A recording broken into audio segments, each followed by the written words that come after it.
5 కారణాలు ఫిజియోథెరపీ తర్వాత కూడా షోల్డర్ పెయిన్ ఇంకా ఎక్కువ వర్సన్ అవుతుందని.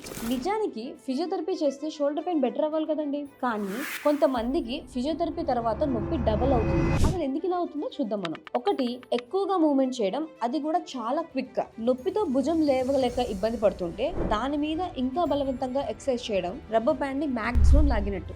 రెండోది, రాంగ్ డయాగ్నోసిస్.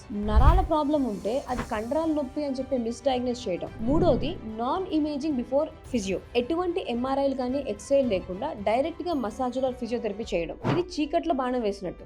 నాలుగోది, ఇన్ఫ్లమేషన్ కంట్రోల్ చేయకపోవడం. ఆల్రెడీ వాపు ఇన్ఫ్లమేషన్ ఉండి నొప్పితో ఉంటే దాని మీద ఎక్సర్సైజ్ చేయడం అంటే ఇది నిప్పులో నూనెసినట్టు. ఐదోది, ఓవర్ కాన్ఫిడెన్స్. ఒక సెషన్ కి రిలీఫ్ వచ్చింది కదా అని పెయిన్ మొత్తం తగ్గిపోయినట్టు కాదండి. గుర్తుపెట్టుకోండి, right movement, right timing and right place is equal to healing. మిగతావన్నీ టైం వేస్ట్ అవ్వాలండి. ఎవరైతే సెషన్స్ మీద సెషన్స్ తీసుకుంటూ ఇంకా నొప్పితో బాధపడుతున్నారో వాళ్ళకి ఇది ఖచ్చితంగా షేర్ చేయండి.